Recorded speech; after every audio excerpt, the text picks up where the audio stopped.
The courtroom fell into a suffocating silence as the heavy oak doors creaked open. Everyone expected a broken woman to walk in a poor, discarded wife, begging for scraps. Instead, Sarah walked in clutching two identical toddlers, wearing a dress that had seen better days, while her husband's mistress, Tiffany, snickered from the front row draped in diamonds. They thought this hearing was a formality. They thought Sarah was just a waitress Julian had plucked from obscurity. But when Judge Sterling finally looked up from the sealed envelope on his desk, his face wasn't pitying. It was terrified. The secret he was about to read wouldn't just end a marriage, it would destroy an empire. The air inside the Superior Court of Manhattan smelled of floor wax and expensive cologne. It was a scent that Julian Thorne knew well. It was the scent of victory. Julian adjusted the cuffs of his bespoke Italian suit, glancing at the gold Rolex on his wrist. 9:05 a.m. His wife, soon-to-be ex-wife, was late. Again. A smirk played on his lips. It was typical of Sarah. Disorganized, frantic, always smelling of baby powder and cheap laundry detergent. She didn't belong in a room like this. She didn't belong in his world. Beside him, Tiffany Blair crossed her long, tanned legs. She was the polar opposite of Sarah. Tiffany was sharp, gleaming, and predatory. She wore a white pencil skirt suit that cost more than Sarah's entire wardrobe, and her blonde hair was styled in a perfect sleek bob. She placed a manicured hand possessively on Julian's arm, her fingers tracing the fabric of his jacket. "Is she going to show up, do you think?" Tiffany whispered, her voice a purr that carried just enough volume for the reporters in the back row to hear. "Or did she finally realize she's out of her depth?"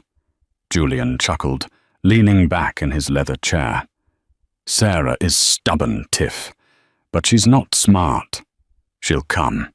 She thinks if she cries enough, the judge will give her the house. She doesn't understand that the law doesn't care about tears. It cares about contracts." He tapped the thick folder in front of him. The prenuptial agreement. Ironclad. Unbreakable. Or so his lawyer Arthur Pendleton had assured him. Arthur was currently arranging his papers with the precision of a surgeon preparing to amputate a limb. He was the most expensive divorce attorney in New York, a man who didn't lose. "Don't worry, baby," Julian added, patting Tiffany's hand. "By noon, I'll be a free man, and you and I can finally start planning the wedding in Como." Tiffany beamed, glancing down at her flat stomach. "And our little heir will have a proper name, not like those baggage she carries around." She was referring to the twins. Leo and Mia. Julian felt a flicker of irritation at the mention of them. They were 3 years old, loud, messy, and needy. He had never wanted children, not really. Sarah had insisted. She had trapped him, he believed. She was just a waitress at a diner near his first office when they met. He had been charmed by her simplicity, her lack of pretense. But 5 years later, simple had turned into bring, and lack of pretense had turned into embarrassing. Now he was the CEO of Thorne Dynamics, a tech conglomerate on the verge of a billion-dollar merger. He needed a wife who could host galas, not one who clipped coupons and insisted on family dinners. He needed Tiffany. "All rise!" the bailiff bellowed, cutting through the murmurs of the gallery. The heavy door behind the bench opened, and Judge Harrison Sterling walked in. Sterling was a legend in the family court circuit. He was an older man, with steel-grey hair and eyes that looked like they had seen every lie humanity was capable of telling. He didn't smile. He didn't frown. He simply existed as a force of judgment. Julian stood up, buttoning his jacket. He felt confident. He had the money, the lawyer, and the status. Sarah had nothing. "Be seated," Judge Sterling said, his voice gravelly. He arranged his robes and looked over the rim of his glasses at the empty table on the left side of the room. "The petitioner is present. Where is the respondent?" Arthur Pendleton stood up, smoothing his tie. "Your Honor, it appears Mrs. Thorne has failed to appear at the scheduled time. Given her history of instability and lack of respect for these proceedings, we move to proceed with a default judgment in favor of my client, Mr. Thorne." Judge Sterling looked at the clock. "It is 9:08, Mr. Pendleton. I will give her 5 more minutes. This involves the custody of 2 minors. I do not take that lightly." Tiffany let out an audible sigh of annoyance, rolling her eyes. Julian squeezed her knee under the table to quiet her. 5 minutes, Julian muttered under his breath. "She's probably waiting for the bus." The gallery chuckled. It was packed with spectators. A divorce involving Julian Thorne was headline news. The press painted it as a classic tale, the titan of industry shedding the starter wife for the upgrade. Everyone loved a winner, and Julian looked like a winner. The minutes ticked by. 9:10. 9:12. Arthur stood up again. "Your Honor, really, this is a waste of the courts." Bam! The double doors at the back of the courtroom flew open, hitting the walls with a resounding crash. The silence that followed was instant. Every head turned. Standing in the doorway was Sarah. She looked exhausted. Her brown hair, usually pulled back in a messy bun, was loose and slightly frizzy from the humidity. She wore a grey cardigan that was 2 sizes too big and a faded floral dress that Julian recognized from 3 years ago. She had dark circles under her eyes that no amount of concealer could hide. But she wasn't alone. Holding her left hand was Leo, and holding her right was Mia. The twins were dressed impeccably, in stark contrast to their mother. Leo wore a tiny navy suit, and Mia wore a white dress with a blue ribbon. They looked like porcelain dolls, clutching their mother's hands as if she were their only anchor in a storm. Sarah didn't look at the cameras. She didn't look at the gallery. Her eyes locked onto Julian's. There was no fear in them. There was only a cold, hard resolve that he had never seen before. "I'm here," Sarah said, her voice steady, echoing in the quiet room.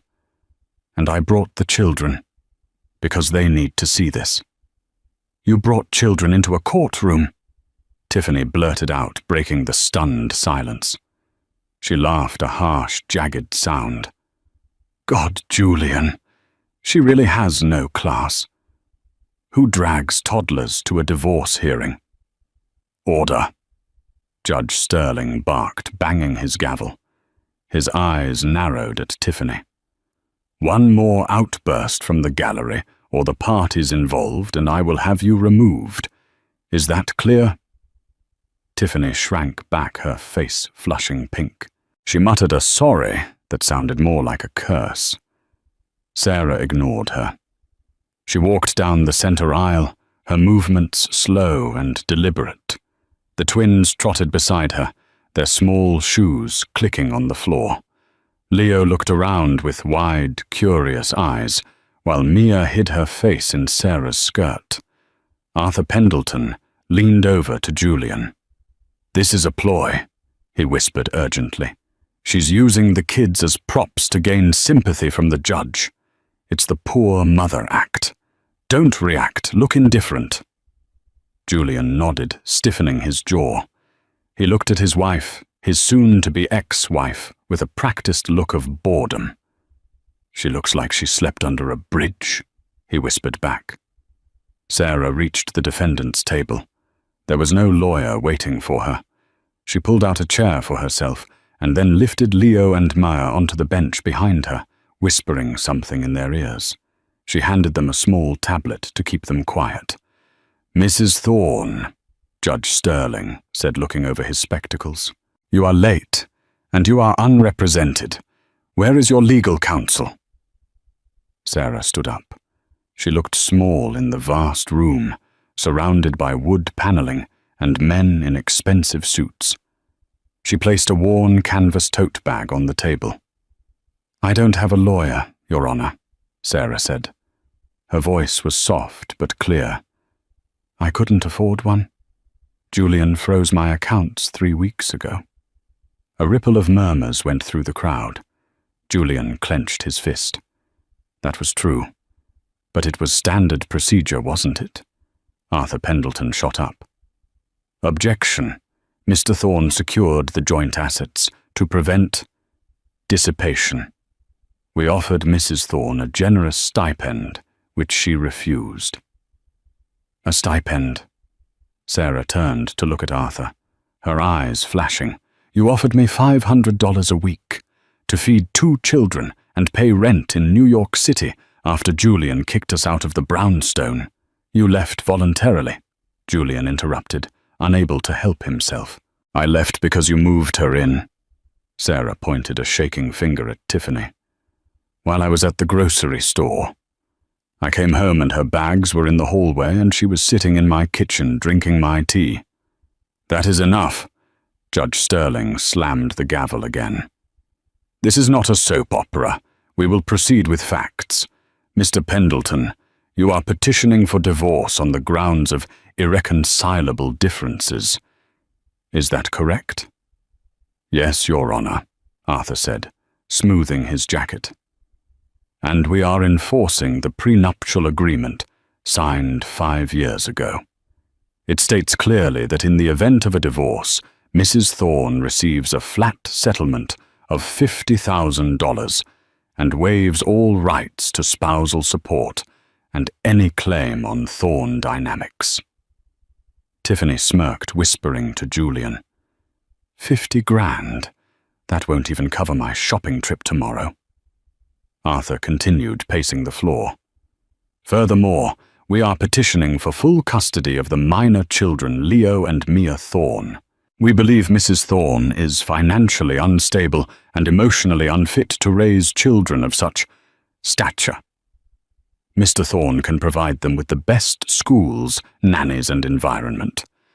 Mrs. Thorne is currently living in a 1-bedroom apartment in Queens. It is hardly a suitable environment."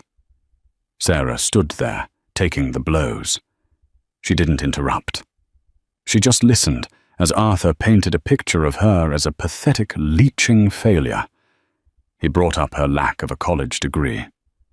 He brought up her past work as a waitress. He made her sound like a stray dog Julian had made the mistake of feeding. When Arthur finally sat down, looking smug, the judge turned to Sarah. "Mrs. Thorne," Sterling said, "you have heard the petition. You signed the prenup. Is there any reason this court should not enforce it?" Sarah took a deep breath. She reached into her canvas bag. Her hands were trembling slightly, but she pulled out a single, thick envelope. It wasn't a legal document filed by a lawyer. It was a brown manila envelope sealed with red tape. "I signed the prenup, yes," Sarah said, "because I loved him. I didn't care about the money." She looked at Julian.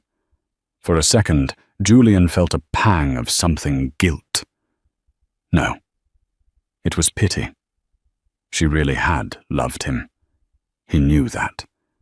That was what made her so easy to manipulate. "But," Sarah continued, her voice hardening, "Julian seems to have forgotten a specific clause in the addendum, the clause regarding the origin of intellectual property." Julian frowned. Origin of intellectual property. He didn't remember that. The prenup was standard. "And," Sarah said, placing the envelope on the judge's bench, "he also seems to have forgotten who I was before I was a waitress." Tiffany laughed out loud. "Who you were? You were nobody. You were scrubbing tables." Sarah turned to Tiffany, and for the first time she smiled. It wasn't a nice smile. It was the smile of a wolf that had just cornered a rabbit. "I was hiding, Tiffany," Sarah said softly. "I was taking a break from a life that you spend every waking moment trying to fake." Judge Sterling picked up the envelope Sarah had placed on his desk. He opened it. He pulled out a stack of documents. As he read the first page, his eyebrows shot up. He flipped to the second page. His eyes widened. He looked from the paper to Sarah and then to Julian. The judge's face went pale. He took a sip of water, his hand shaking slightly. "Mr. Pendleton," Judge Sterling said, his voice unusually high. "Did you read the entirety of the marriage contract, specifically Appendix C?" I assumed it was boilerplate, Your Honor," Arthur stammered. "Mr. Thorne drafted the initial terms himself before hiring my firm." Judge Sterling looked at Julian. "Mr. Thorne, this document, these patent numbers." The judge paused, looking at the twins playing quietly with their tablet. "Do you know whose names are on the original patents for the algorithm that runs Thorne Dynamics?" Julian scoffed. "Mine, obviously. I wrote the code." "No," Sarah cut in. "You wrote the interface, Julian. The code, the deep learning core that was written by SM." "Sarah Miller," Julian said, rolling his eyes. "My wife's maiden name.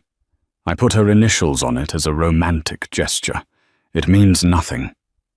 "It means everything," Judge Sterling said, his voice dropping to a whisper that echoed like thunder.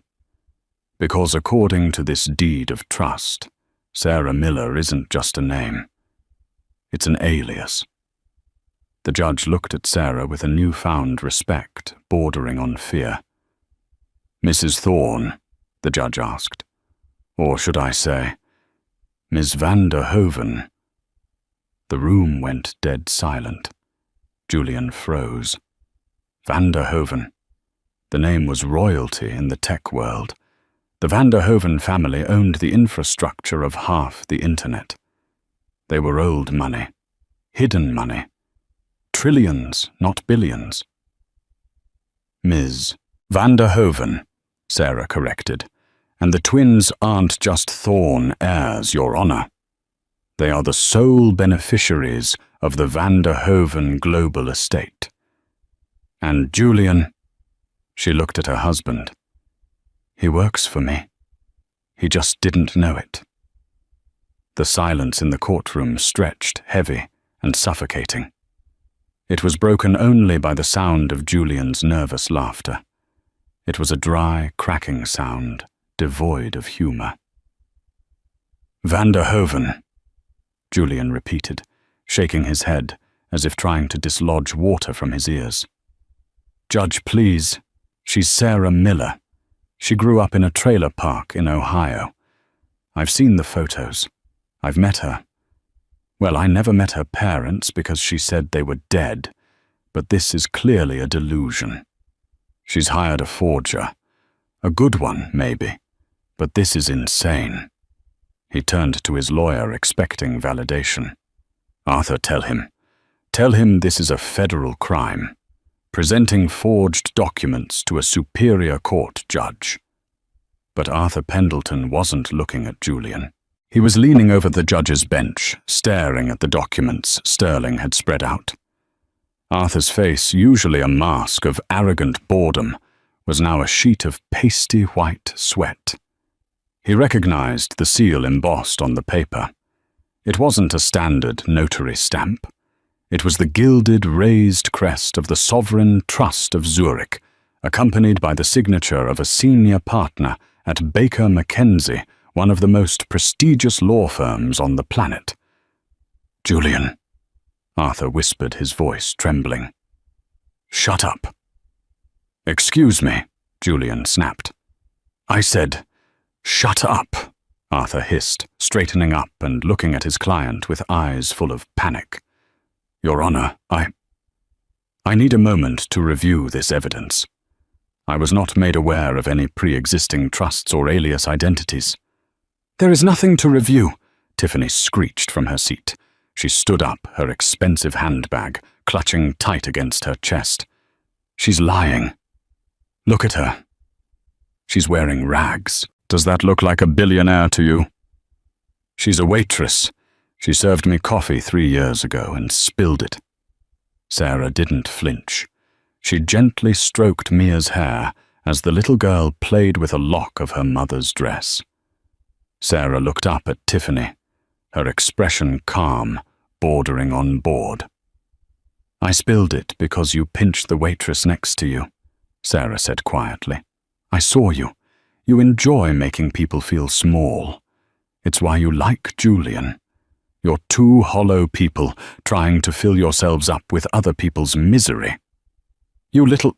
Tiffany lunged forward, but the bailiff stepped in her path, hand on his holster. Sit down, Miss Blair, Judge Sterling ordered, his voice icy. Mr. Pendleton, you want to review the documents by all means, but let me summarize what I am seeing here so the court record is clear. The judge put on his reading glasses and picked up the thickest document. This is a deed of assignment for intellectual property, Sterling read, dated 6 years ago. It assigns full ownership of the Thorne Deep Learning Architecture, the core code of your company, Mr. Thorne, to the Aurora Trust. At the time, Mr. Thorne, you signed this. I signed a release form, Julian argued, sweat beginning to bead on his forehead. Sarah told me it was just a formality, so she could help me debug the code without claiming overtime pay. I was protecting the company. You were trying to exploit free labor, Sarah corrected him. You didn't read it, Julian. You never read anything you think is beneath you. You saw a waiver and you signed, but it wasn't a waiver of my rights.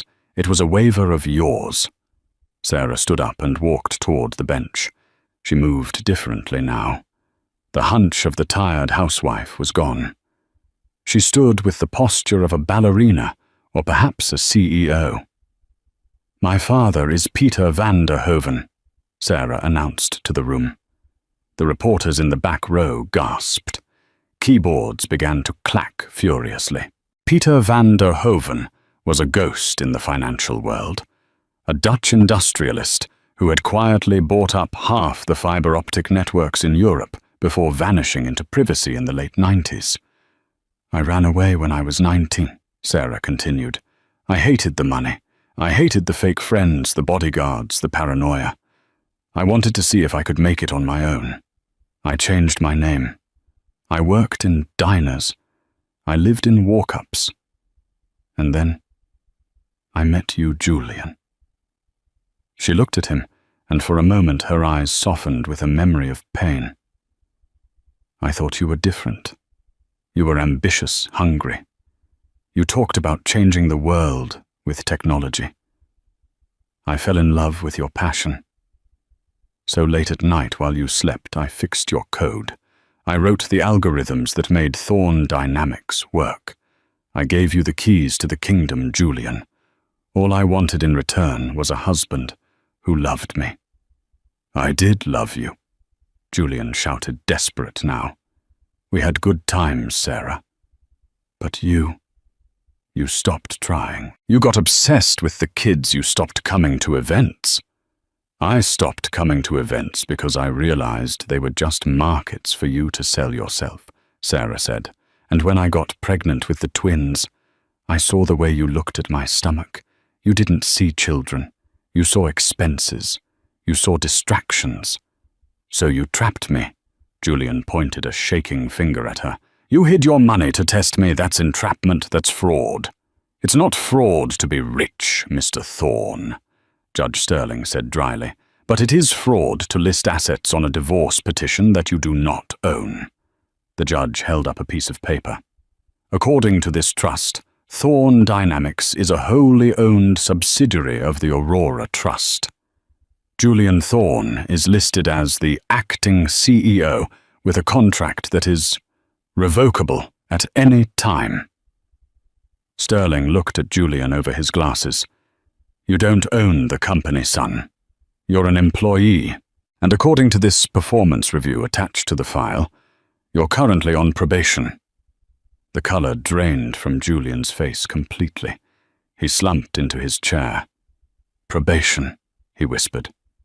"For gross mismanagement of company funds," Sarah quoted from memory. "Specifically, redirecting R&D capital to personal expenses." She glanced at Tiffany. "Like penthouse apartments in Soho and diamond necklaces from Cartier." The room turned to Tiffany. The mistress was frozen, her mouth slightly open. The realization was hitting her like a slow-motion train wreck. The atmosphere in the courtroom shifted from shock to something sharper, more vicious. It was the smell of blood in the water. Tiffany Blair, who had spent the last hour preening like a peacock, suddenly looked like a cornered animal. Her eyes darted from Julian to the judge, and then to Sarah. Her mind was working furiously. She wasn't a genius, but she was a survivor. She knew how to count. Julian minus Thorne. Dynamics equaled 0. Julian minus the assets equaled debt. Julian plus an embezzlement investigation equaled prison. "Wait a minute," Tiffany said, her voice shrill. She stood up, ignoring the bailiff this time. She took a step away from Julian's table, creating a physical distance between them. "I didn't know anything about this." Julian looked up at her, betrayed. "Tiff, what are you doing?" "I didn't know," she screamed, turning to the judge. "Your Honor, I am a victim here. He told me he owned everything. He told me she was a leech. He bought me gifts. Yes, but I thought he was a successful businessman. If he stole that money, that has nothing to do with me." "Tiffany," Julian stood up, his face red with rage. "You begged for that apartment. You picked out the jewelry. You told me to get creative with the accounting when I said cash flow was tight." "Liar." Tiffany pointed a manicured nail at him. "I never said that." "You're the liar. You lied to her, and you lied to me." She turned to Sarah, her expression transforming instantly into a grotesque mask of sisterly pleading. Sarah, you know how he is," Tiffany said, her voice trembling with fake tears. "He's a manipulator. He used me just like he used you. I'm just a girl from Indiana, trying to make it in the city. I didn't know he was stealing from your trust. If I had known those diamonds were bought with your children's money, I never would have touched them." She began to unclasp the diamond necklace around her neck. Her fingers fumbled with the latch. "Here, take it back. I don't want it." She threw the necklace onto the defendant's table. It skidded across the wood and landed next to Sarah's canvas tote bag.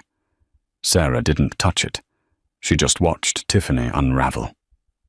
"It's too late for returns, Tiffany," Sarah said coldly. "The forensic accountants have already traced the wire transfers. You accepted gifts totaling $3 million over the last 18 months. In the eyes of the IRS and the trust, you're an accessory to embezzlement." Tiffany gasped. She looked at Arthur Pendleton. "Do something, defend me." Arthur was busy packing his briefcase.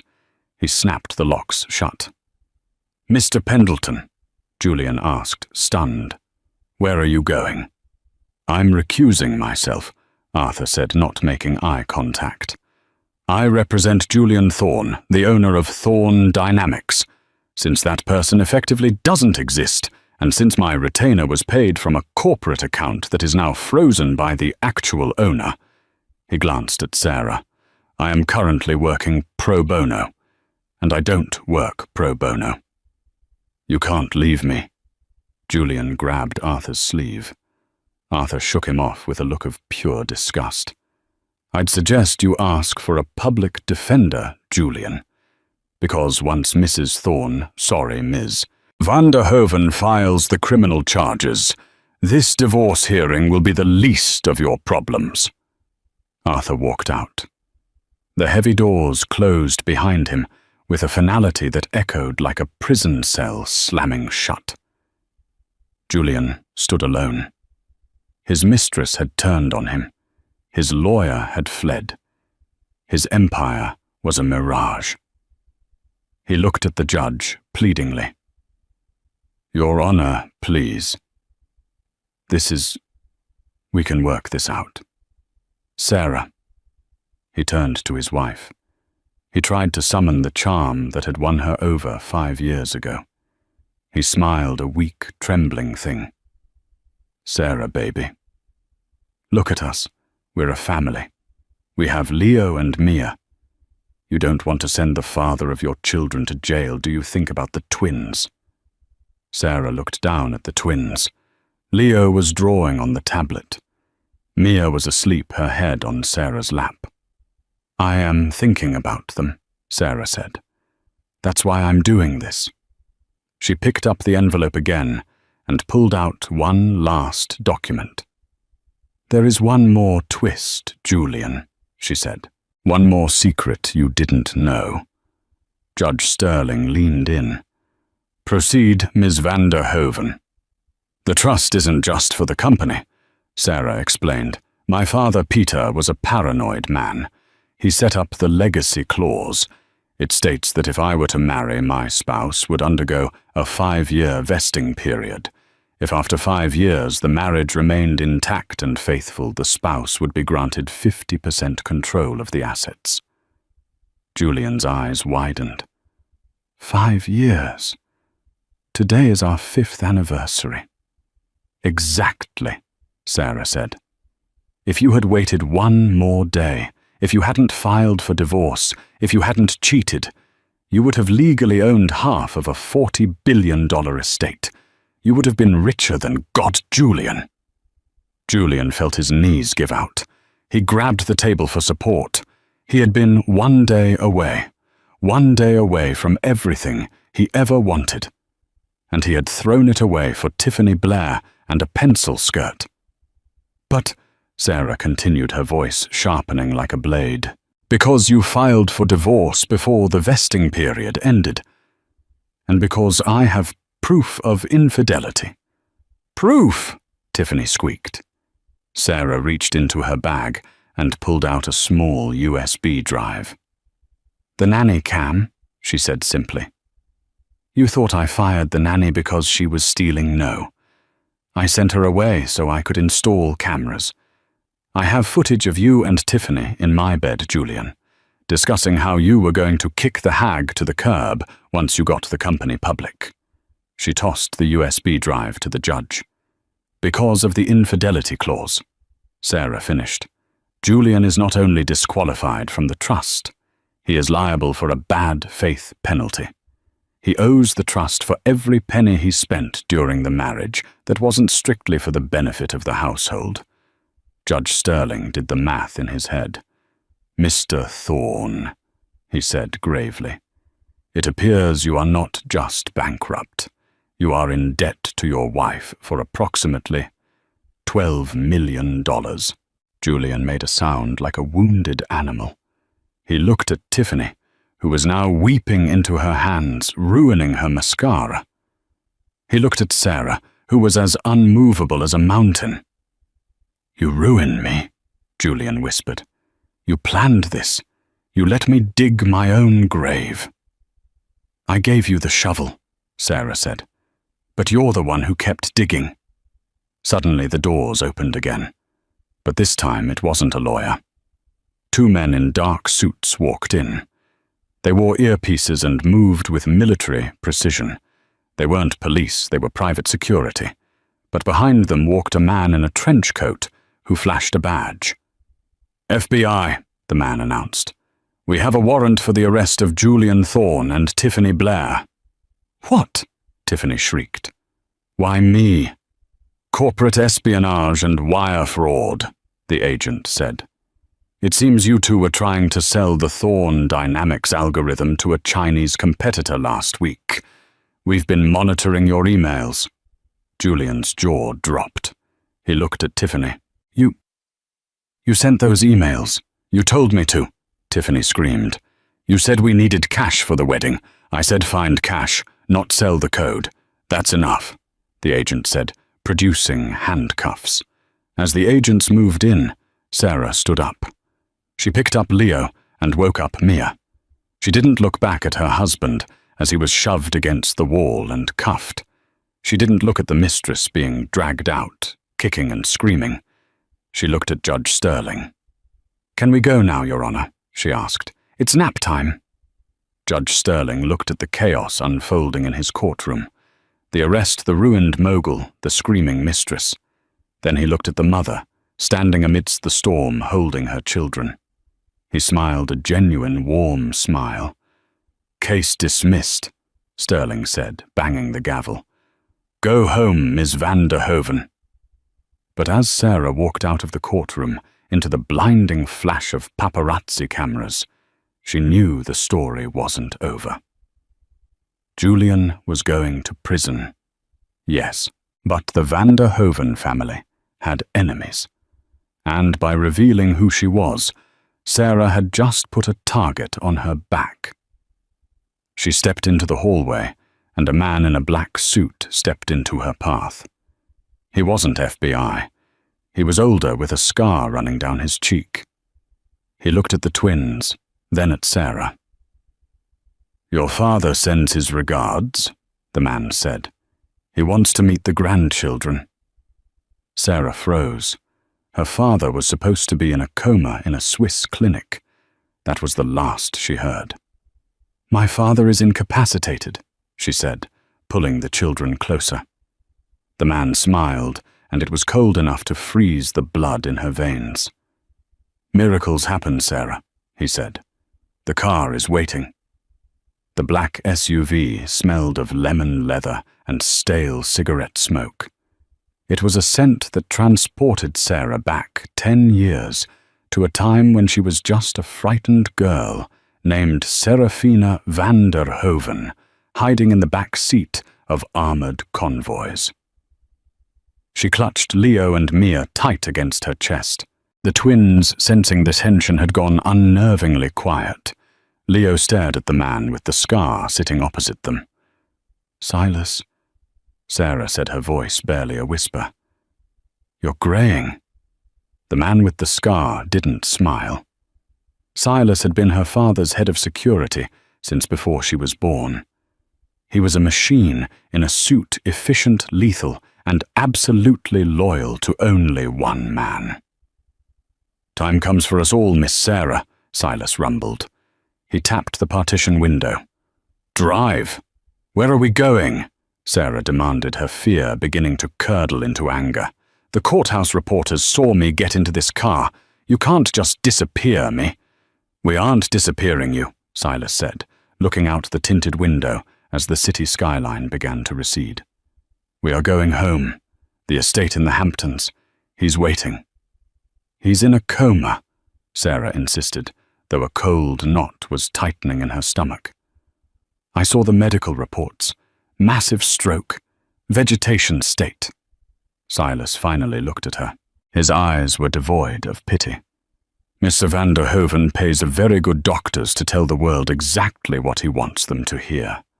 A coma is a convenient way to see who your true friends are, and to see which of your enemies get careless." Sarah felt the blood drain from her face. It was a test. It was always a test with him. The drive took 2 hours. They pulled up to a wrought iron gate that looked more like the entrance to a fortress than a home. The van der Hoven estate was a sprawling Gothic mansion perched on a cliff overlooking the Atlantic Ocean. The waves crashed against the rocks below a violent rhythm that matched the pounding of Sarah's heart. Silas opened the door. "Leave the bags. Bring the children." Sarah stepped out into the biting sea wind. She hoisted Mia onto her hip and took Leo's hand. They walked up the marble steps flanked by silent security guards, who looked more like mercenaries. The double doors opened. The foyer was exactly as she remembered it. Cold, expansive, and filled with priceless art that felt like it was watching her. "Library," Silas directed. Sarah walked to the end of the hall. The library doors were mahogany heavy and imposing. She pushed them open. The room was dim, lit only by the crackling fire in the massive stone hearth. Sitting in a high-backed leather wing chair, facing the fire, was a figure. "Hello, Serafina," a voice rasped. It sounded like dry leaves scraping on concrete. The chair swiveled slowly. Peter van der Hoven was older than she remembered. His skin was like parchment stretched tight over sharp cheekbones. He held a cane with a silver wolf's head handle. But his eyes, pale blue and piercing, were electric. They were the eyes of a predator that had not lost a step. "Father," Sarah said, standing her ground. She didn't move to hug him. He wasn't a hugging man. Peter didn't look at her. His gaze dropped immediately to the children. He studied them with a clinical detachment like a jeweler inspecting raw diamonds for flaws. "Identical," Peter murmured. "Good genes. Strong jawlines. They have the look." "They have names," Sarah snapped. "Leo and Mia. Pedestrian names," Peter scoffed. "Names for shopkeepers and clerks. We will change them. Something more dynastic. Leopold and Wilhelmina, perhaps." Sarah stepped back, shielding the twins with her body. "You aren't changing anything. We aren't staying. I just wanted to look you in the eye and tell you that I don't want your money. I exposed Julian, I took back the company, and now I'm going to sell it. I'm going to take the cash and disappear again." Peter threw his head back and laughed. It was a terrifying sound. "Sell it!" He shook his head, looking at her with mock disappointment. "You still think small girl. You think you defeated Julian Thorne. Julian was a gnat. I let him marry you." The air left Sarah's lungs. "What? I knew where you were the whole time," Peter said, wheeling his chair closer. "I knew you were waitressing at that greasy spoon. I knew Thorne was courting you. I ran a background check on him before he even bought you that first cheap drink. You let me marry a con artist." "I let you marry a weak man," Peter corrected. "Because I needed to know if you were weak, too. I needed to see if 5 years of domestic drudgery would break you, if you would become a soft, pathetic housewife." He leaned forward, his face inches from hers. "But today you surprised me. You didn't just leave him. You destroyed him. You used the trust. You utilized the legal system as a weapon. That was ruthless, Serafina. That was van der Hoven." "I did it to protect my children," Sarah hissed. "And that is why you are here," Peter said, his voice dropping to a whisper. "I am dying, Serafina. For real this time. The doctors give me 6 months. The Empire needs an heir. I thought I would have to skip a generation and train the twins myself. But perhaps you are salvageable." He pressed a button on the arm of his chair. The library doors locked with a heavy metallic thud. "But the children stay here," Peter declared. "They will be raised here, educated here. They will not go to public school. They will not eat processed garbage. They are royalty, and they will be raised in the castle." "No," Sarah said. "It wasn't a request," Peter said calmly. "You are currently wanted for questioning regarding the disappearance of sensitive data from the Thorne server's data that the FBI is very interested in. Silas can have the agents here in 10 minutes. You go to prison for corporate espionage, and I get custody. Or you stay here, take your place at my right hand, and we raise them together." He smiled. "Checkmate, my dear." The fire crackled, casting long dancing shadows against the walls of the library. Leo whimpered, hiding his face in Sarah's skirt. That sound, the sound of her son's fear, snapped something inside Sarah. She looked at her father. He sat there like a king on a throne, confident in his victory. He had played this game for 40 years. He had toppled governments and bankrupt economies. He thought he was playing chess against a novice. But he forgot one thing. Sarah hadn't just been a waitress for the last 5 years. She had been a coder, and before that, she had been his daughter. She knew how the machine worked because she had helped build the encryption that protected it. Sarah gently detached Leo from her leg. She crouched down, kissed him on the forehead, and whispered, "Profound quiet." It was a game they played. The twins immediately sat on the Persian rug and went silent, watching. Sarah stood up and smoothed her dress. She walked over to the mahogany desk where her father kept his decanter of brandy. She poured herself a glass, her hand perfectly steady. "You think you have leverage, father?" Sarah said, taking a sip. The brandy burned, grounding her. "You think because you control the lawyers and the judges you own me?" "I deal in realities, Serafina," Peter said, watching her with amusement. "The reality is you have no resources. You have no allies. You are a single mother with a stolen algorithm." "The algorithm isn't stolen," Sarah said, turning to face him. "And it isn't just an algorithm for a search engine, is it?" Peter's smile faltered slightly. "I don't know what you're talking about." "Thorn dynamics," Sarah said, pacing slowly around the room. "On the surface, it's consumer tech, data mining for ads. But underneath the deep learning core, it's predictive analytics for geopolitical instability." She stopped and looked at him. Julian was too stupid to understand what the code was doing. He thought it was predicting stock trends. But I saw the logs, father.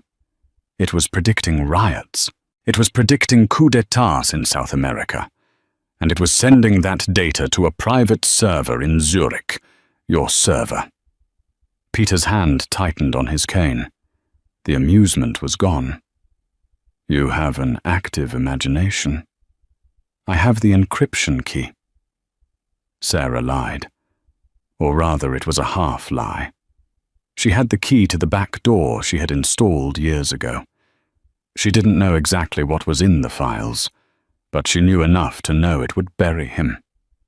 When I realized Julian was going to try and sell the company, Sarah continued, her voice gaining strength, "I didn't just lock him out. I set up a dead man's switch. If I don't input a specific code into a secure terminal every 24 hours, the entire database, every bribe, every Black Ops contract, every illegal surveillance log automatically uploads to the servers of the New York Times, the FBI, and Interpol." The silence in the room was absolute. Even the fire seemed to stop crackling. Peter stared at her.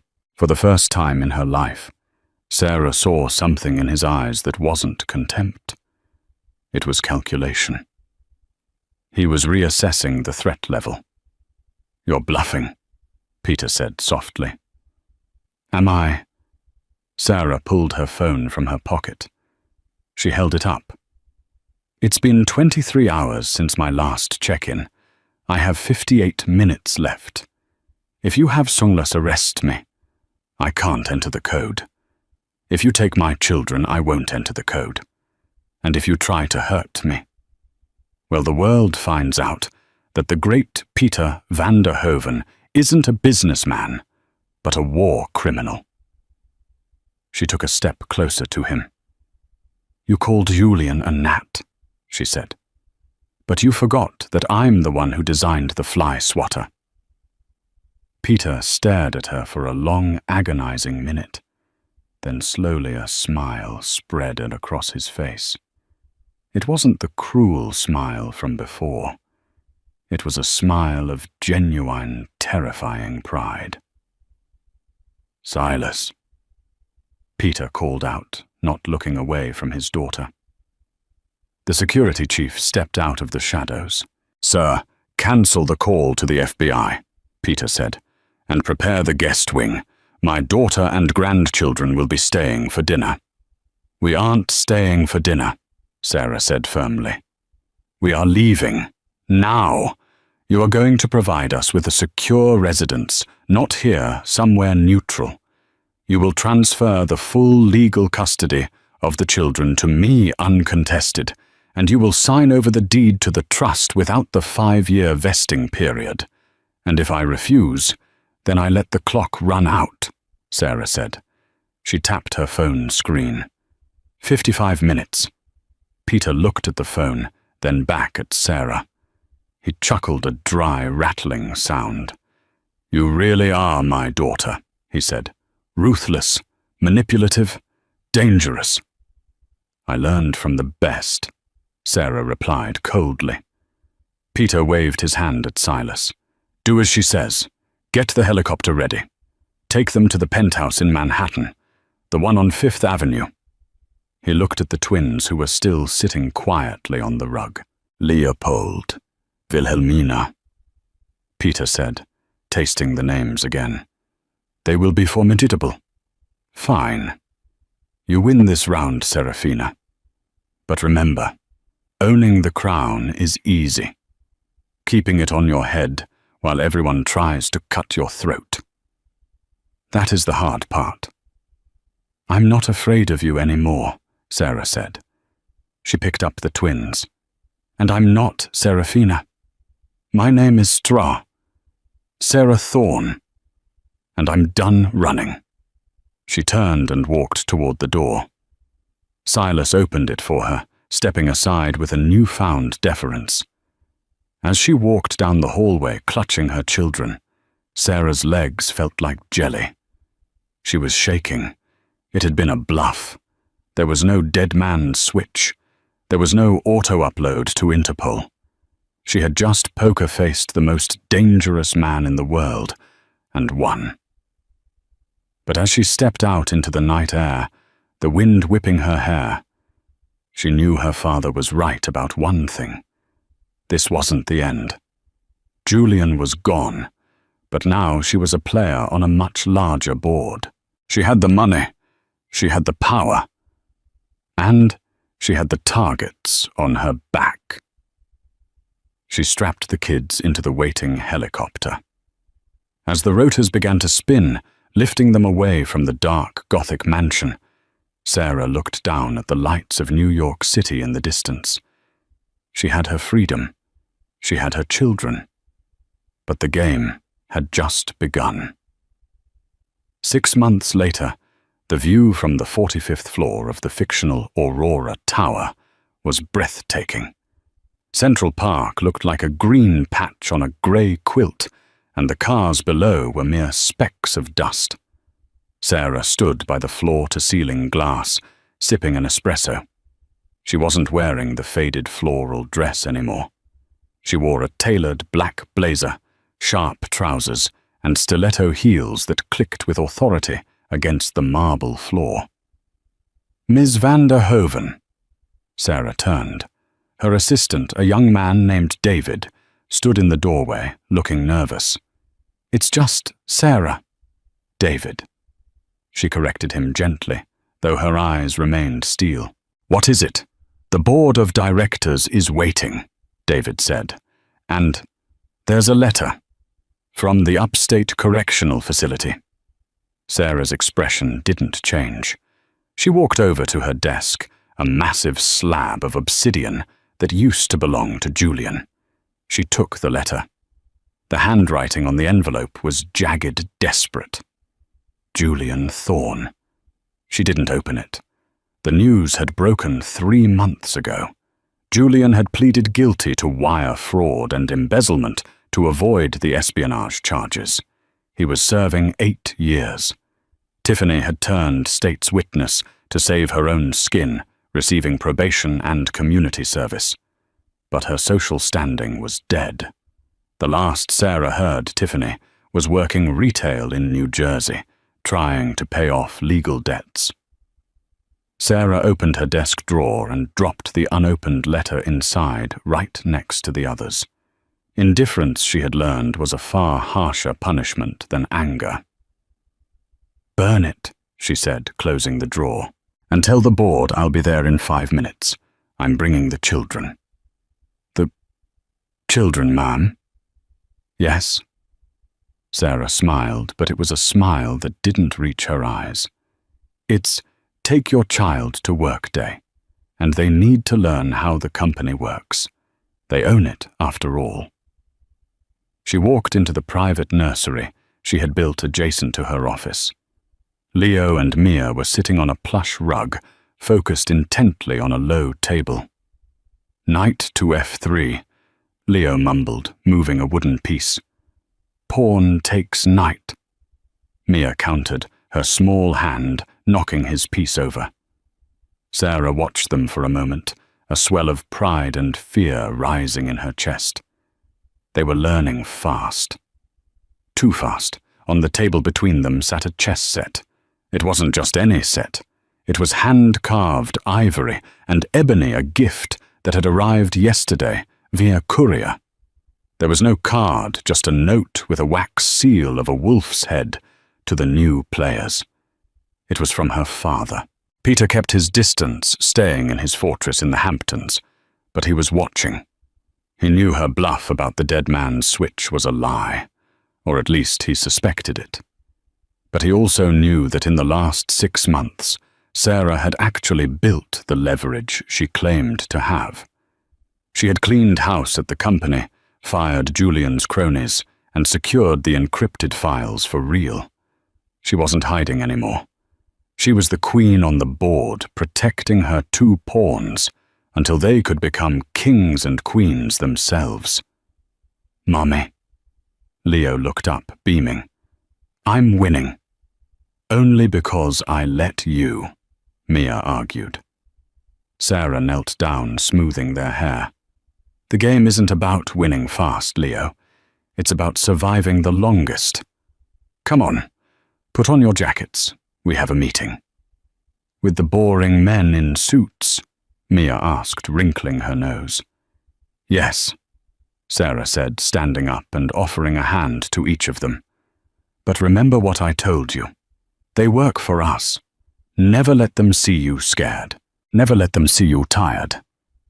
She walked them out of the nursery, through the executive suite, and toward the boardroom. As the double doors opened, the room full of older, wealthy men fell silent. They stood up in unison, buttoning their jackets, respect etched into their faces, respect born of fear. Sarah walked to the head of the table. She sat down, pulling Leo onto her lap, while Mia sat in the empty chair beside her. "Gentlemen," Sarah said, her voice clear and commanding. "Let's begin. The rebranding of Thorn Dynamics ends today. Welcome to the era of Aurora." She looked at her reflection in the polished wood of the table. The waitress was gone. The victim was gone. In her place was a mother. And God help anyone who tried to touch her family again. Wow, what a journey. From a disregarded wife in a faded dress to the CEO of $1 billion empire, Sarah proved that you should never judge a book by its cover, or a waitress by her apron. Julian and Tiffany learned the hard way that when you play with fire, you don't just get burned, you lose everything. But what do you think? Did Sarah go too far by hiding her identity for 5 years? Or was it the ultimate test of true love that Julian failed? And do you think her father, Peter, is really going to stay away? Or is he planning his next move? Let me know your theories in the comments below. If you enjoyed this story of justice and revenge, please smash that like button. It really helps the channel grow. And don't forget to subscribe and hit the notification bell so you never miss a new story. Thanks for watching, and see you in the next video.